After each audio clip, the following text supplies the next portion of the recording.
Algo trading का lesson 2 हम यहाँ पे बात कर रहे हैं। देखिए, दूसरा बड़ा सवाल आपका ये आता है कि आपको इंडेक्स में ट्रेड करना चाहिए या स्टॉक्स में ट्रेड करना चाहिए। अगर आप इंडेक्स में ट्रेड करते हैं तो ये आसानी दिखती है कि Nifty, bank Nifty, Sensex IT, Nifty mid cap, इन 3-4 चीज़ों में आपने ट्रेड किया, उन्हीं का चार्ट देखना है, उन्हीं में काम करना है। लेकिन इसकी प्रॉब्लम ये है कि इनमें बहुत कम ब्रेकआउट्स होते हैं। मतलब ऐसा मान सकते हैं आप कि हर एक इंडेक्स में साल में 3 या 4 बार बड़े ब्रेकआउट्स होंगे, बाकी टाइम ये रेंज बाउंड रहेंगे। तो ऐसे में अल्गो ट्रेडिंग में हमको अगर सही स्क्रीनर नहीं लिया तो प्रॉब्लम क्रिएट कर सकता है ये। तो यहाँ पे हम देखना चाहेंगे कि जैसे बैंक निफ्टी की बात कर रहे हैं, बैंक निफ्टी में जब भी ब्रेकआउट होता है, एक तो डेली ब्रेकआउट है, वीकली ब्रेकआउट है, तो हम लोग यहाँ पे चुनेंगे मंथली ब्रेकआउट को। तो monthly up breakout, down breakout यहाँ पे देखें, ये एनालिसिस है और इसके इंट्राडे लेवल्स को अगर आप देखना चाहें तो आपको यहाँ से पता लगेगा। तो हम क्या करेंगे, इंडेक्स में गए, इंडेक्स में अदर इंडाइसेस को क्लिक किया मैंने यहाँ पे, तो सेनेक्स आईटी के इंट्राडे लेवल्स है, बैंक निफ्टी के इंट्राडे लेवल्स है, सारे आप देख सकते हैं। तो बैंक निफ्टी के इंट्राडे लेवल में हम यहाँ पे बात करते हैं कि इसके अप ब्रेकआउट, डाउन ब्रेकआउट क्या है। अगर आप फ्रिक्वेंट ट्रेडर हैं तो फिर यहाँ पे अप ब्रेकआउट और डाउन ब्रेकआउट को, क्योंकि वीकली हाई लो से बन रहा है, इसका इस्तेमाल करेंगे। अगर आप फ्रिक्वेंट ट्रेडर नहीं है तो फिर आप मंथली हाई लो के, 1 मंथ का चार्ट है, इसका हाईएस्ट हाई और लोएस्ट लो यहाँ पे आपको पता लगता है। तो इस कैंडल का लोएस्ट लेवल ये सेलिंग का लेवल हो गया और इस कैंडल का हाईएस्ट लेवल ये आपका बाइंग का लेवल हो गया, आपने नोट करके रखा। अब आपका एक ट्रेड एक्टिवेट होगा और एक ट्रेड, अब इन दोनों का आप ए बी टेस्टिंग करेंगे कि वीकली ब्रेकआउट आपने किया तो कितने % का कम से कम प्रॉफिट बन सकता था। मंथली ब्रेकआउट में जाहिर है स्टॉप लॉस बड़ा और प्रॉफिट बड़ा होगा। अब अगर आपको रिलायबिलिटी ज्यादा दिखे मंथली ब्रेकआउट में तो आप हर हफ्ते एक एक लॉट में ट्रेड करते थे, आप मंथली ब्रेकआउट पे 3 लॉट में ट्रेड कर लीजिए। लेकिन चेक क्या करना है, सबसे अहम सवाल ये है कि 4 बार मंथली ब्रेकआउट हुआ तो 4 में से 3 बार मुझे प्रॉफिट मिला। 4 में से 4 बार वाली बात तो छोड़ ही दीजिए। और वीकली ब्रेकआउट हुआ तो 4 में से 2 बार मुझे प्रॉफिट मिला, लेकिन 2 बार बड़ा धोखा हो गया और जितना प्रॉफिट था वो चला गया। तो ध्यान क्या रखना है, कम बार ट्रेड करेंगे ज्यादा प्रॉफिट मिलेगा। तो बैंक निफ्टी का ये वीकली अप ब्रेकआउट और डाउन ब्रेकआउट तो आप यहां से देख सकते हैं, और मंथली हाई लो चेक करना है तो आप गूगल पे जाके भी सर्च कर सकते हैं। फिर हम बात करें कि जैसे सीएनएक्स आईटी में हमने देखा अच्छी खासी गिरावट हो गई और अब इसने पलट के चलना शुरू किया है।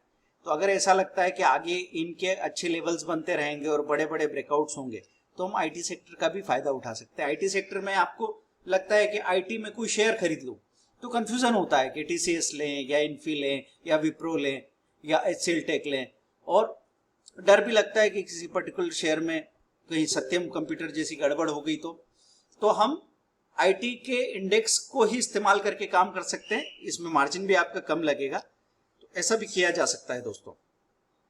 तो इसका भी मंथली ब्रेकआउट देखेंगे तो अभी आप देखिए कितना बड़ा मूवमेंट आया है। तो यहाँ पे एक अंदाजा हम लगा सकते हैं कि 26,600 के लेवल से इसने जब चलना शुरू किया तो ये 29,000 के लेवल तक लगातार चलता चला जा रहा है। तो यहाँ पे एक बार नहीं, आपको कई बार मौके मिल गए हैं, लेकिन इन मौकों में वीकली ब्रेकआउट है तो यहाँ पे आपने धोखा खाया है।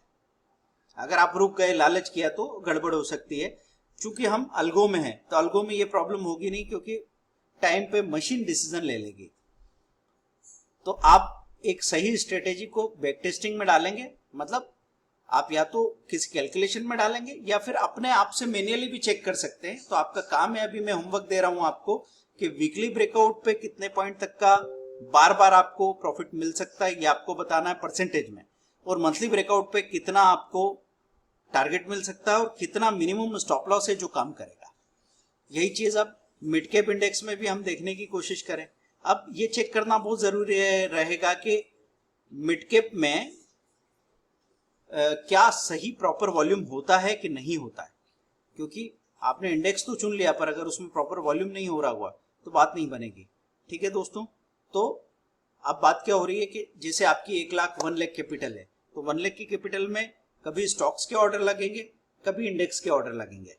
अब अल्गो के होने से, सॉफ्टवेयर के होने से ये हो जाएगा कि वो खुद ही, अगर पहले इंडेक्स का ब्रेकआउट हो गया तो इंडेक्स के ब्रेकआउट में वो एंगेज हो गया, उसके बाद में ठीक बाद में अगर स्टॉक का ब्रेकआउट हो जाता है तो उसके पास कैपिटल नहीं है तो कोई ट्रेड एक्टिवेट नहीं करेगा।